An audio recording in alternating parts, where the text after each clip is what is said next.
Alhamdulillahi Rabbil Alamin. Allahumma fasalli wa sallim ala sayyidina wa nabiyyina wa maulana Muhammadin wa ala alihi wa ashabihi wa azwajihi wa dhurriyyatihi wa man tabi'ahum bi ihsanin ila yaumiddin, amma ba'du.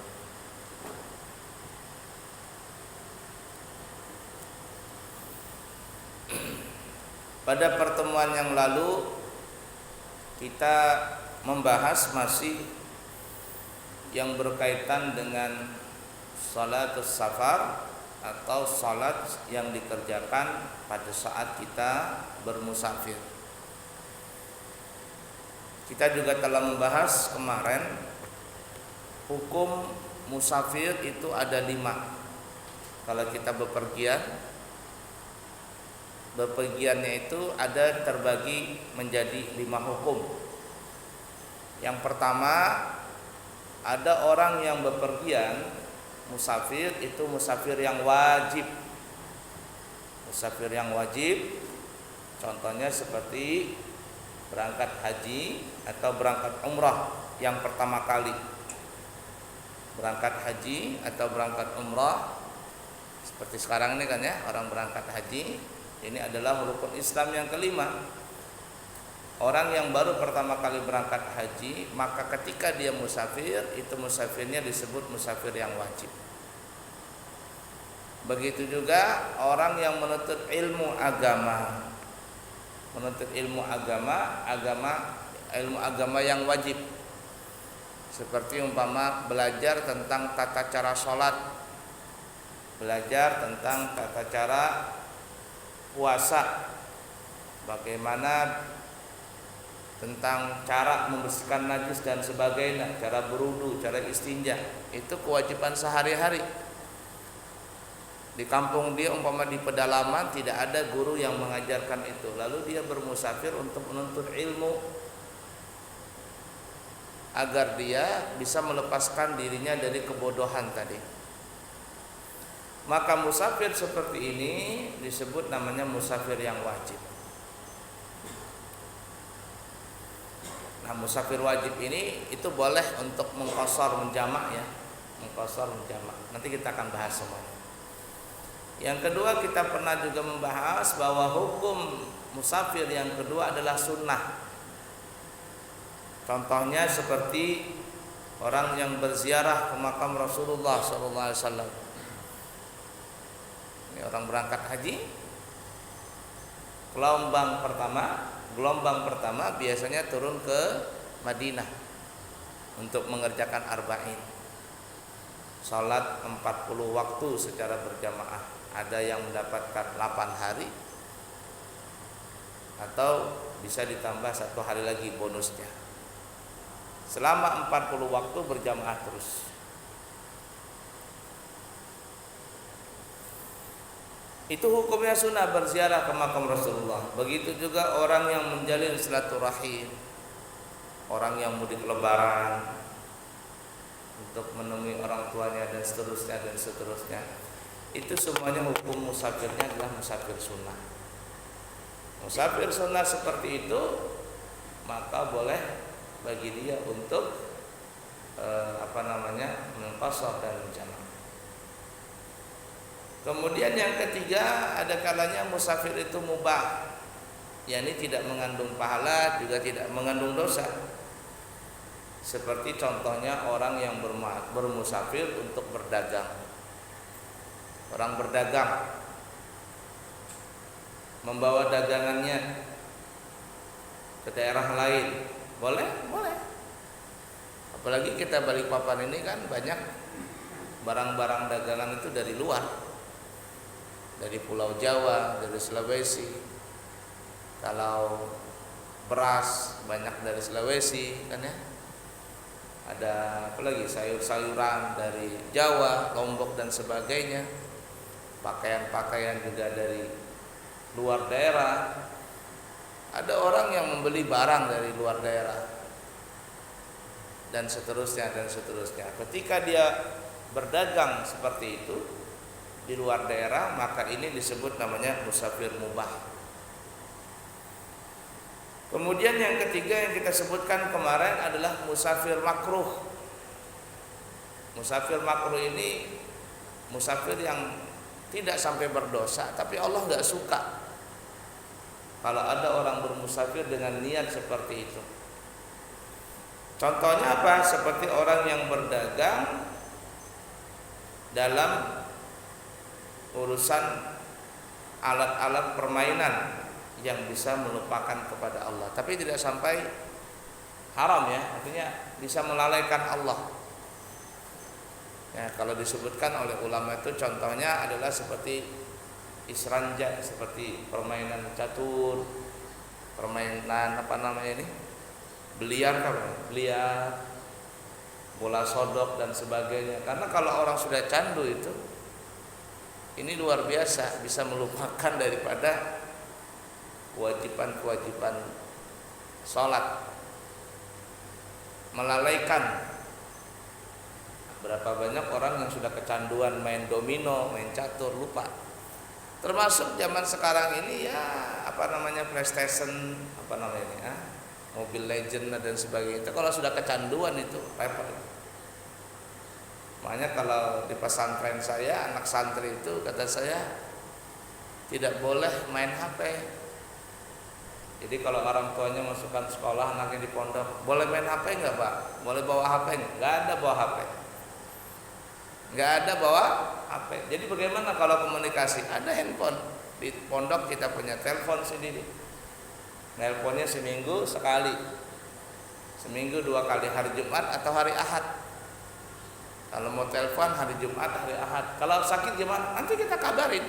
Jangan takut. Kita akan kabarin kalau seandainya ada sesuatu yang mendesak. HP itu sangat dilarang di pondok. Kenapa? Karena nanti akan menjadikan anak itu lupa dengan pelajarannya. Karena nanti keasikan main HP dan sebagainya. Nah, itu jadi kalau anak itu sudah terkena virus video game, Mobile Legend, sudah masuk pondok, aduh setengah mati itu. Merubahnya anak itu setengah mati dari kecanduan menjadi tidak kecanduan, berat sekali. Kadang orang tua tidak mengerti begitu beratnya perjuangan untuk mendidik anak tadi. Gurunya cungkir balik di pondok itu, mendidik anak yang luar biasa, berubah akhlaknya itu. Sangat bergeser sekali anak zaman dulu dengan anak zaman sekarang, akhlaknya itu sangat bergeser sekali. Nah, jadi kalau ada orang yang bermusafir dengan niat dagang barang-barang yang bisa melupakan Allah ya, tapi tidak sampai haram seperti tadi main catur, PlayStation dan sebagainya, maka ini musafir seperti itu para ulama mengatakan hukumnya makruh. Kemudian yang kelima, yang terakhir, musafir itu hukumnya ada kalanya haram. Ada kalanya haram, yaitu seperti seorang istri musafir tanpa izin suaminya. Jadi kalau seorang istri berangkat lari dari rumahnya,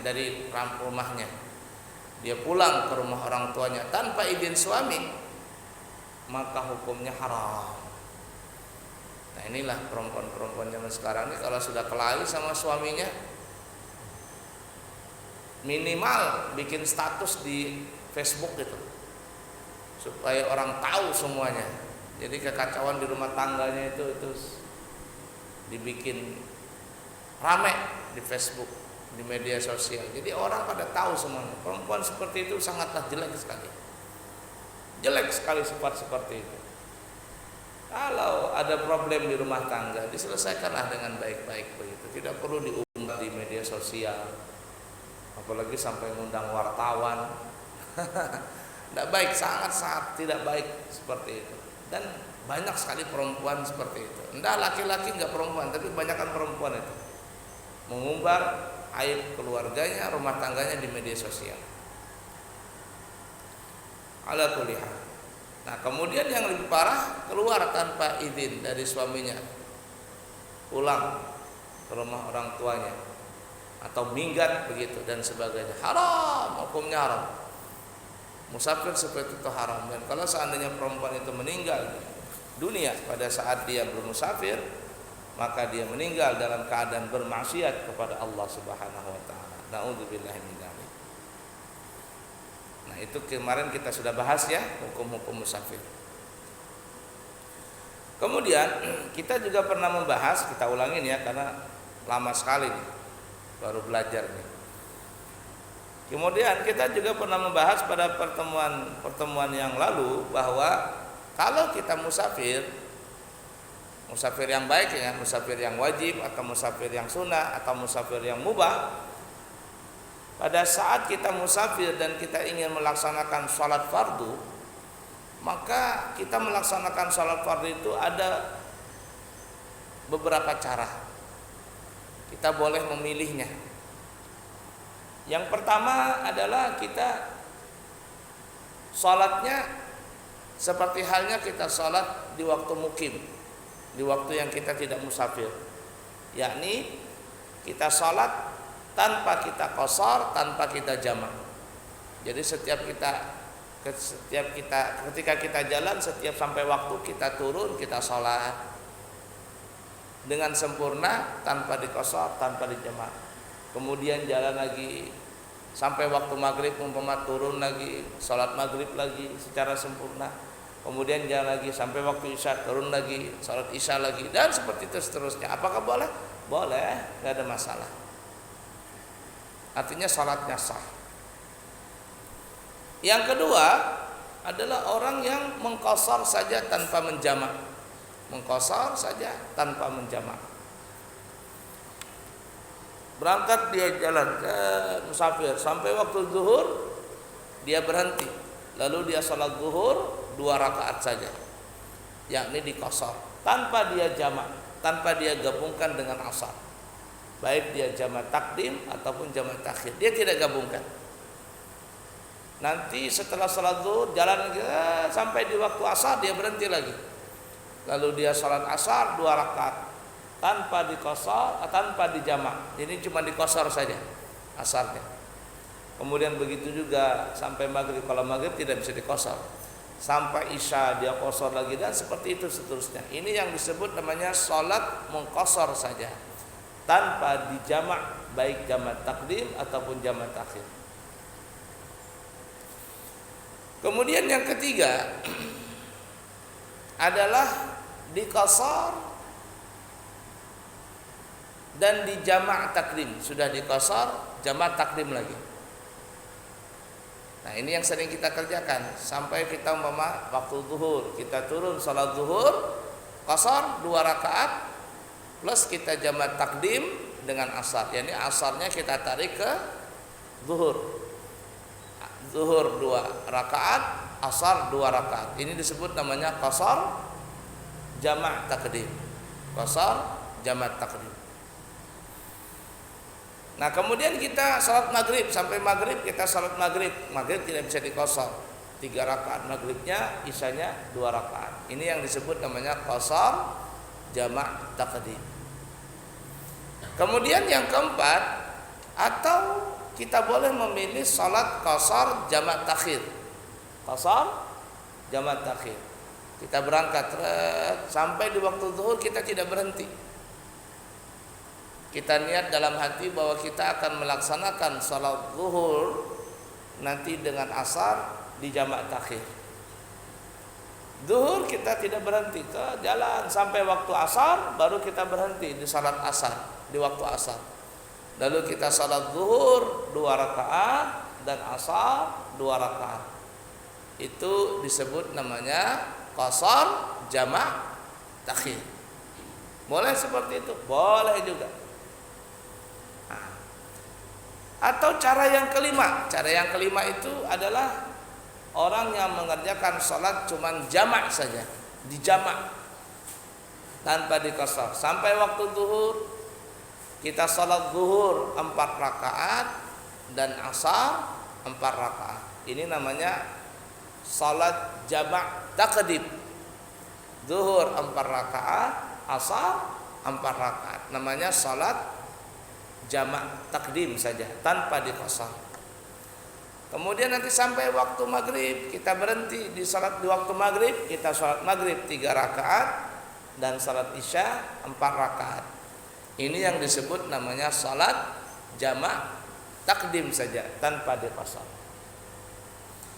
Atau cara yang keenam, adalah salat jamak takhir saja tanpa diqasar. Yani kita sampai waktu zuhur kita tidak berhenti. Kita niat dalam hati bahwa kita akan menjadikan salat zuhur ini jamak takhir di waktu asar. Sampailah kita di waktu asar. Kemudian kita salat zuhur 4 rakaat dan salat asar 4 rakaat, kedua-duanya dikerjakan di waktu asar. Ini yang disebut namanya salat jamak takhir saja tanpa diqasar. Begitu juga sampai waktu maghrib, kita umpama tidak salat maghrib, kita berniat salat maghrib ini kita kerjakan nanti di waktu isya. Sampailah waktu isya, maka kita kerjakan salat maghrib di waktu isya bersama isya.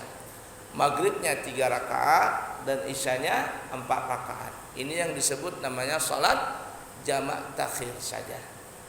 Jadi ada 6 cara nih, kita mau mengerjakan salat fardu dengan cara apapun boleh ketika kita musafir. Cuman yang sering kita kerjakan adalah sudah diqasar, dijamak lagi. Makanya disebut qasar jamak. Ya, jamak qasar atau qasar jamak, baik jamak takdim ataupun jamak takhir. Nah, oleh karena itu inilah yang kita fokuskan, nanti kita akan membahasnya sedikit demi sedikit. Baik, karena di situ ada 2 kata, ada qasar dan jamak, 2 kata yang berbeda tetapi bisa digabungkan, maka kita akan bahas dulu di sini permasalahan salat qasar. Karena kita tadi katakan kita boleh mengqasar salat saja tanpa menjamak. Kita boleh mengqasar saja tanpa menjamak. Nah, karena kita bisa mengqasar saja, maka kita akan bahas di awal ini adalah tata cara salat qasar dan syarat-syaratnya dan ketentuannya. Insyaallah nanti kita akan sambung nanti di pertemuan yang akan datang tentang masalah salat jamak. Salatul qasar, mengqasar salat. Dalil Al-Qur'an disebutkan dalam surah An-Nisa ayat 101. A'udzu billahi minasyaitonir rajim. Wa idza darabtum fil ardi falaysa 'alaikum junahun an taqsuru minas shalah. Ini dalilnya tentang salat qasar dalam Al-Qur'an. Dan apabila kalian bepergian, bermusafir, darabtum, asal katanya memukul kalian, maksudnya adalah bepergian. Dan apabila kalian bepergian di muka bumi Allah, maka tidak ada dosa bagi kalian untuk mengqasar salat. Tidak ada dosa kalau kita mengqasar salat. Yang tadi 4 kita jadikan 2 salat tadi, 2 rakaat maksudnya. Dan perlu digarisbawahi ya, yang boleh kita qasar ini adalah salat yang mempunyai salat 4 rakaat rubaiyah, yang mempunyai 4 rakaat. Selain 4 rakaat tidak boleh diqasar. Maghrib umpama 3 rakaat, tidak boleh diqasar menjadi 1,5, nggak bisa. Atau salat subuh 2 rakaat kita qasar jadi 1, oh nggak bisa. Yang boleh diqasar hanyalah salat zuhur, salat asar dan salat isya. Sedangkan maghrib dan subuh tetap rakaatnya secara sempurna, yakni maghrib 3, subuh 2 rakaat. Nah, kemudian kata ulama, karena mengqasar ini dalilnya disebutkan dalam Al-Quran surah An-Nisa 101 ayat 101. Maka kata ulama, ketika kita musafir, mengqasar ini hukumnya lebih afdal daripada salat sempurna. Ya. Jikalau ada 4 syarat di bawah ini. Jadi kalau kita musafir, umpama kita ke Banjarmasin atau ke Samarinda, kita mau 2 rakaat kah zuhur asar isyanya atau 4 rakaat? Pilih yang mana? Kalau kita pilih 2, maka ini lebih afdal daripada yang 4. Asalkan apabila terkumpul 4 4 syarat di bawah ini. Tapi kalau tidak ada syarat ini, maka lebih afdal 4 rakaat daripada 2. Mungkin ada yang bertanya-tanya, loh kenapa 2 rakaat lebih afdal? Padahal kan 4 rakaat itu lebih capek, lebih banyak kerjaannya. Tapi kenapa dia lebih? Kenapa yang 2 rakaat lebih besar pahalanya daripada 4? Nah, kata ulama, salah satunya itu adalah karena mengqashar ini hadiah dari Allah Subhanahu wa taala. Hadiah dari Allah untuk umat kita, umat Nabi Muhammad SAW. Kalau seandainya kita mengambil yang 2 rakaat tadi, kita mengerjakan salat 2 rakaat yang kita qashar pada saat kita musafir, maka seakan-akan kita itu menghargai, menghormati pemberian hadiah dari Allah. Disitulah yang menjadikan pahalanya itu lebih besar. Ini ya, umpama kita contoh saja. Saya dikasih baju sama seseorang. Bajunya sih nggak mahal-mahal banget, cuman layak untuk dipakai begitu. Lalu saya punya baju sendiri, saya beli baju, mohon maaf, mungkin yang agak mahal, yang lebih bagus dan sebagainya. Ya kan ya? Lebih bagus dan sebagainya dan seterusnya. Kemudian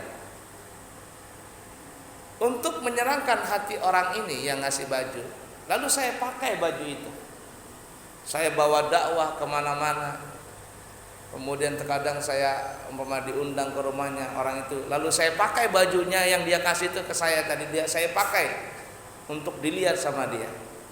Kira-kira orang yang ngasih baju dengan saya itu senang apa tidak? Oh senang, pasti senang. Bajuku dipakai, dihargai berarti. Kita saja kan begitu.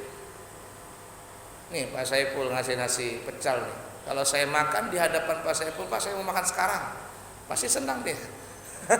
Pasti senang. Ya, kenapa? Dihargai pemberian tadi itu. Tapi kalau seandainya kita dikasih orang atau kita ngasih orang, lalu kita tidak hargai, kita tidak pakai, apalagi kita hinakan, dikasih baju kita jadikan baju itu sebagai alat pel. Orang yang ngelihat marah-marah, ini bah, gimana ini? Ya, kan gitu. Nah begitu juga salat qashar ini, kata ulama, ini hadiah dari Allah buat umat Nabi Muhammad SAW. Oleh karena itu, kalau kita mengerjakan salat qashar pada saat musafir, pahalanya itu lebih besar, yani lebih afdal daripada kita salat sempurna. Apabila dengan catatan ada 4 syarat ini, ada terkumpul 4 syarat ini. Yang pertama, syarat yang pertama, apabila musafir itu sudah melewati jarak tempuh 3 marahil, salasul marahil, 3 marahil, 3 marhalah. Diperkirakan 3 marhalah ini adalah kurang lebih 123 km. 123 km. Setelah lewat jarak itu baru kita mengqashar menjamak. Mengqashar itu lebih afdal. Jadi kalau kita kemana ya? Samarinda cukup nggak 123? Nah cukup, asal jangan lewat tol ya. Nah kalau seandainya kita ke Samarinda, sampai di Samarinda itulah yang lebih afdal kita mengqashar. Kalau sudah melewati jarak 123 km, asal bukan lewat tol ya. Ke Tenggarong umpama, saya ke Tenggarong itu lebih parah lagi tuh, lebih jauh lagi maksudnya. Nah, lo kenapa kalau lewat 123 km itu lebih afdal? Padahal kan kalau seandainya kita melihat ke Samarinda, kita sampai di kilo 50 umpama di situ. Jangankan kilo 50, kita sampai di kilo mana namanya ini? Ini Balikpapan apa namanya ini? Selatan. Kita sampai di Batu Ampel itu sudah boleh mengqashar. Kenapa? Karena kita niat ke Samarinda. Sampai di kilo 5 umpama di samping hotel Platinum itu ada masjid. Ingat ya? Sampai zuhur kita salat zuhur di situ. Qashar jamak takdim dengan asar. Boleh? Boleh. sebenarnya. Sama, cuman kurang afdal. Lah kenapa boleh? Karena kita niat ingin ke Samarinda, jarak tempuhnya lebih daripada 82 km. Tapi walaupun boleh, namun afdalnya kita lewati dulu 123 km. Kenapa kalau lewat 123 km? Nah, karena supaya tujuannya kita keluar dari perbedaan pendapat. Disebabkan pendapatnya Imam Ahmad, Abu Hanifah, mereka berpendapat wajib hukumnya melaksanakan salat qashar itu apabila melewati 123 km. 3 marhalah. Diperkirakan 123 km. Kalau sudah lewat itu baru mereka boleh mengqashar.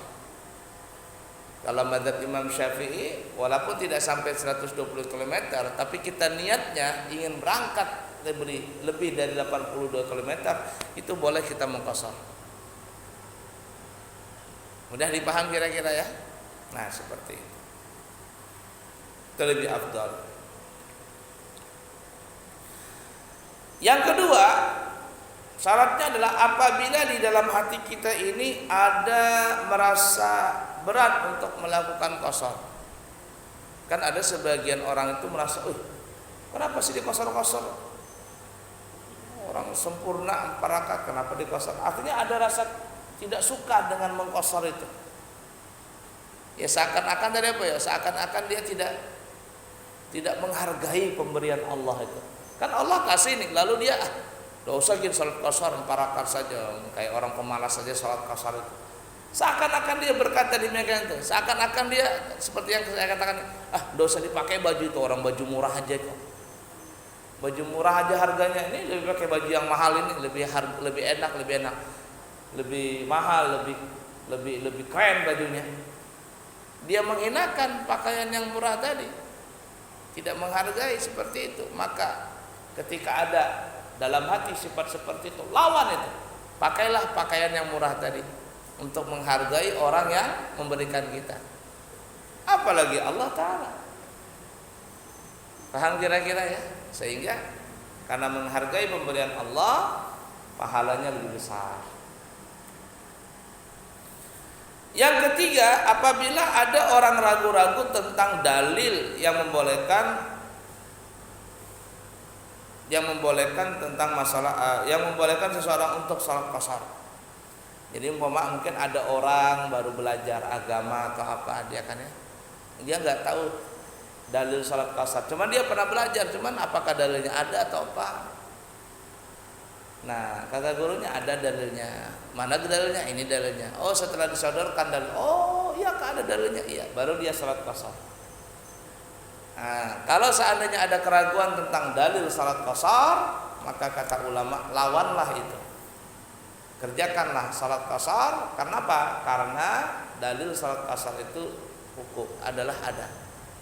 Di dalam Al-Qur'an ada surah An-Nisa ayat 101 tadi, dalam hadis juga banyak sekali Nabi mengerjakan salat dengan cara mengqashar. Dan yang keempat, ini yang penting nih. Yang keempat nih. Apabila kita itu sebagai panutan, kepala rombongan, kepala regu, ya, maka kita ambillah cara yang ringan, cara yang ringkas. Nih ya, orang berangkat umpama ziarah kemana begitu, sudah capek, kemudian pemimpinnya bilang kita salat zuhurnya 4 rakaat. Wah, ngamuk orang. Pak, kita ini capek Pak. Apalagi katanya kita salat 4 rakaat zuhur, nanti kita jalan, setelah itu sampai salat asar kita berhenti lagi. Pasti ada yang ngomel. Kenapa nggak sekalian saja? Kita kan musafir, ini dibolehkan. Nah, kalau kita sebagai pemimpin, carilah yang ringkas. Untuk apa? Untuk memudahkan orang lain, supaya orang lain ini tidak merasa berat dalam mengerjakan salat fardu tadi. Mudah dipaham kira-kira ya? Nah, ini pernah terjadi waktu tahun berapa? Tahun 2000 kalau tidak salah. Saya berangkat umrah pertama kali bulan Ramadan. sampai hari raya. Jadi setelah jadi Ramadan sampai hari raya saya. Jadi hari raya di Mekah waktu itu. Hari rayanya di Mekah. Lalu saya berangkat ke Madinah naik pesawat lagi rombongan kan. Nah, kemudian dari Madinah naik pesawat lagi ke Mekah. Kemudian ada salah satu rombongan ini, rombongan saya ya, dia dianggap ustadz lah waktu itu. Dianggap ustadz sama jamaahnya. Waktu itu dorong-dorongan saya sama dia, jadi imamnya. Sudah, ente aja jadi imam. Salatlah kita di bandara Jeddah waktu itu, di bandara Jeddah kalau tidak salah. Salat maghrib isya. Nah, maghribnya oke, tidak bisa dikosor, tetap 3 rakaat.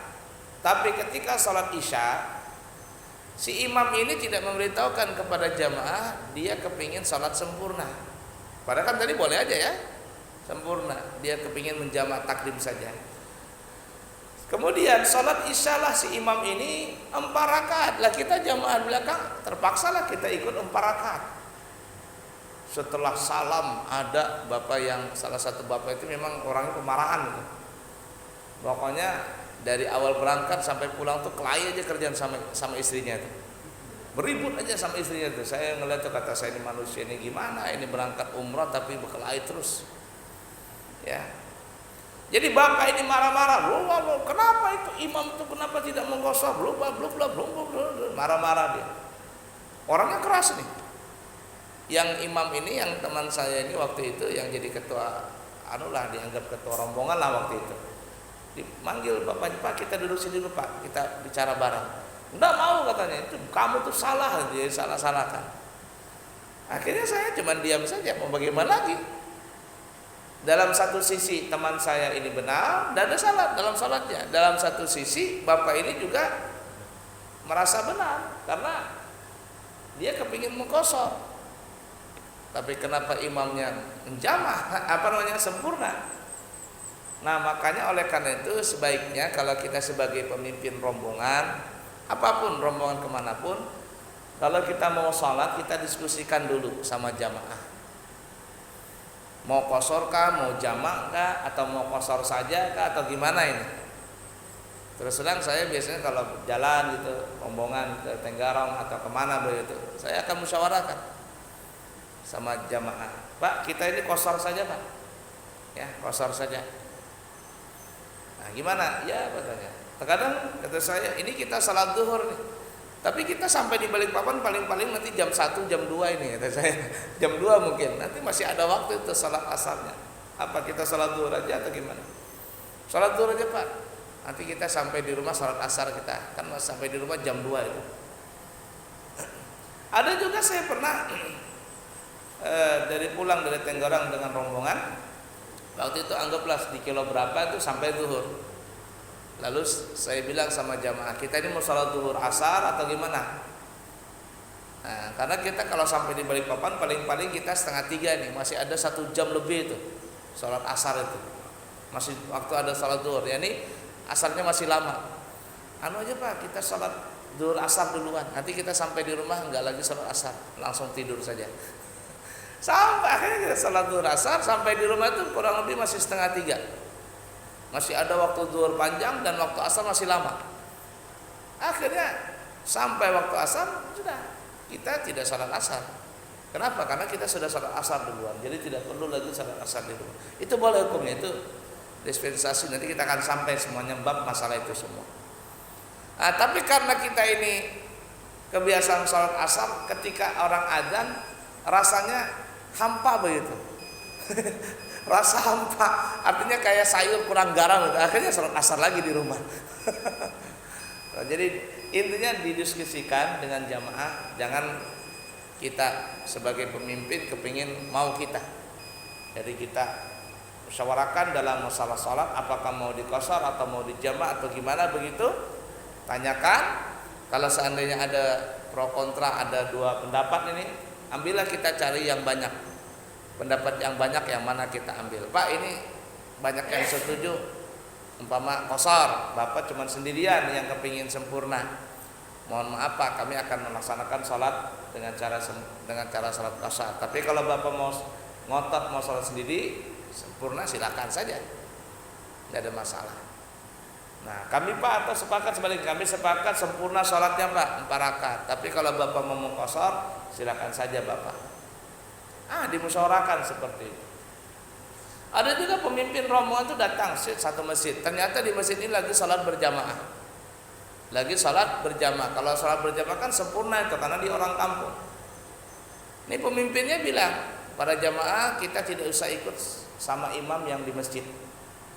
Karena kalau kita ikut tidak boleh kita mengqashar, kita harus sempurna karena imamnya adalah orang mukim, orang yang tidak musafir. Jadi kita biarkan saja mereka sempurnakan dulu sempurnanya, kita bersih-bersih dan sebagainya. Setelah mereka selesai salat baru kita bikin jamaah baru dengan cara mengqashar. Itu sering saya begitu. Saya rombongan begitu, kata saya ini orang lagi salat jamaah, kita tidak usah salat jamaah.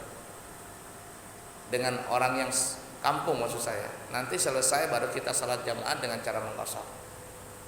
Nah, atau terkadang kata saya kita ikut orang kampung dulu, jamaah.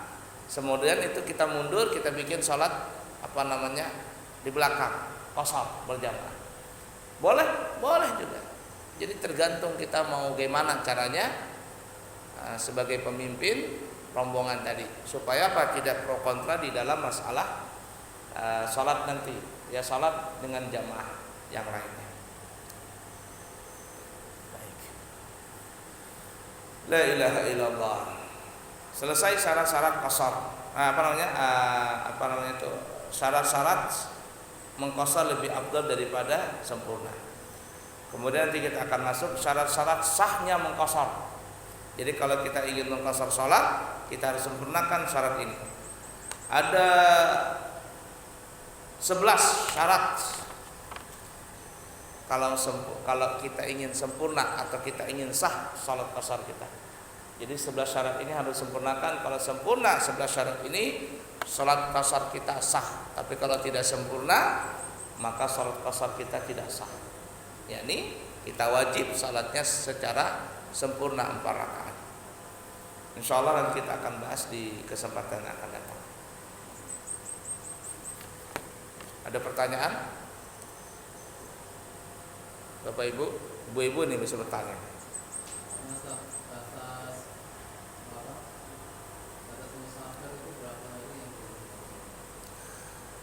Insyaallah nanti kita akan bahas, akan datang. Cuman saya akan katakan dulu ya untuk sementara. Nanti lebih jelasnya akan sampai di pertemuan akan datang. Kalau seandainya kita bermusafir, maka kita diberikan waktu selama 4 hari, selain hari masuk dan selain hari keluar. Ya, umpama kita pergi ke mana ini? Di Jawa. Kita niatnya umpama cuma 3 hari atau 4 hari di sana. Selama kita 4 hari itu kita boleh mengqashar, boleh menjamak. Paham ya? Tapi kalau kita sudah niat mau kemana? Saya mau ke Jawa. Berapa hari? Seminggu. Niatnya seminggu nih. Niatnya kita ingin seminggu. Ketika kita sampai di tempat tujuan, maka saat itu kita tidak boleh lagi mengqashar menjamak. Kenapa? Karena kita niatnya tinggal di situ selama berapa? 1 minggu. Ya, apalagi sudah PP. Itu nggak boleh lagi mengqashar menjamak. Tetapi di dalam perjalanan ya, Balikpapan ke Jawa, dalam perjalanannya nih ya, naik kereta, naik mobil, pesawat, itu boleh mengqashar menjamak. Tapi ketika sampai di tempat tujuan, itu tidak boleh lagi. Tapi kan kita ada bonus 4 hari. Itu bonus yang 4 hari itu kalau memang kita tinggalnya adalah 3 atau 4 hari. Tapi kalau niatnya 5 hari, 6, 7 hari, ketika kita sampai di tempat tujuan, itu tidak lagi boleh mengqashar menjamak. Mudah dipaham kira-kira ya. Kemudian, dan kita boleh mengqashar menjamak ini lebih daripada seminggu, itu diberikan waktu nanti sampai 18 hari apabila kita tidak mengetahui berapa lama kita menyelesaikan urusan kita. Ini contoh nih, ini pernah terjadi. Umpama orang ngurus visa umroh lah apalah itu ya, ke Jakarta. Perkiraan paling-paling 3 hari selesai visa ini. Ternyata 2 hari nggak selesai, 3 hari nggak selesai, 4 hari nggak selesai. Datang ke sana suruh pulang lagi. Ini Pak kurang syaratnya nih, lengkapi lagi, ulang lagi. Kalau pulang ke Balikpapan kan repot, main teleponan saja. 4 hari, 5 hari, 6 hari, 7 hari nggak selesai ini. Sampai bosan tinggal di hotel sudah. Ya, kirain enak tinggal di hotel, nggak enak tinggal di hotel. Walaupun lengkap fasilitasnya tapi nggak enak. Saya terus terang lebih senang tidur di rumah daripada tidur di hotel. Di rumah kita keringatan, namanya tempat tidur sendiri kan, keringatan tidur apa bebas kita. Daripada di hotel walaupun fasilitas lengkap tapi beda, suasana itu beda. Nah itu kalau si istri baru mau belain lagi tuh. Ya lihat beda, enak. Terus terang. Coba kalau orang yang tidur di pemantang sawah gitu, di mana di sawah gitu ya. Cuma tidurnya di bawah pendopo, apa namanya? Saung, kata orang Jawa, saung ya, Pak. Saung tuh, bubuk itu, angin sepoi-sepoi, makannya nasi putih, pakai lalapan, sambalnya sambal terasi, ikannya cuma ikan asin. Itu kita makan bisa 2-3 piring itu habis. Kalau nggak percaya coba praktek. Kenapa? Karena bukan makanannya, suasananya itu yang bikin enak itu. Suasananya. Tapi kalau di hotel apa, jadi suasana itu memang mendukung. Coba lihat orang kaya-kaya itu di Jakarta itu, mereka kenapa rela-relaan mereka pergi ke puncak sana, macet-macetan. Padahal di Jakarta ada punya hotel, punya apa, tapi kenapa mereka pergi ke puncak sana? Mungkin di puncak rumahnya tidak sebesar di Jakarta, cuma tapi suasananya itu loh yang bikin tidak dijual. Sama juga orang mancing, beli ikan di tempat pemancingan itu harganya lebih mahal daripada beli ikan di pasar. Beli ikan nila di pasar paling-paling 35.000 sekilo, di tempat pemancingan bisa 40-45. Kenapa kok bisa mahal? Mahalnya itu bukan karena ikannya, itu loh jeretnya, jeretnya itu yang nggak dijual di pasar. Jeret. Nah itu yang bikin mahal. Tarikannya itu apa namanya kata orang tuh? Starlek apa namanya? Nah, kata orang, wah gitu, apa namanya itu istilahnya? Itu yang nggak dijual di pasar. Nah begitu juga tadi kalau kita tidak selesai punya urusan, yang perkiraan kita cuma 2-3 hari, ternyata seminggu, ternyata 10 hari, maka kita boleh mengqashar tadi, diberikan waktu sampai 18 hari. 18 hari. Kalau lewat 18 hari, maka kita dianggap orang mukim, yakni kita tidak boleh lagi mengqashar dan menjamak. Mudah dipaham ya, itu ada beberapa permasalahan di situ nanti. Insya Allah akan sampai nanti waktunya permasalahan itu semua. Cukup ya? Cukup dulu, insya Allah kita sambung. Semoga ada manfaatnya. Subhanakallahumma wa bihamdika, asyhadu an la ilaha illa anta, astaghfiruka wa atubu ilaihi. Wa akhirul kalam, assalamualaikum warahmatullahi wabarakatuh. Bismillahirrahmanirrahim. Alhamdulillahi rabbil alamin. Allahumma fassalli wa sallim ala sayyidina Muhammadin wa ala ali sayyidina Muhammad. Allahumma inna nastaudiuka hadhil ma'lumat ma ta'allamna min ulumidin fa'arji'ha ilayna kullama nahtad ilayha waj'alna minal 'amilin bima 'allamtana. Wa sallallahu ala sayyidina wa maulana Muhammadin wa ala alihi washabihi wasallam. Walhamdulillahi rabbil alamin. Taqabbalallahu minkum.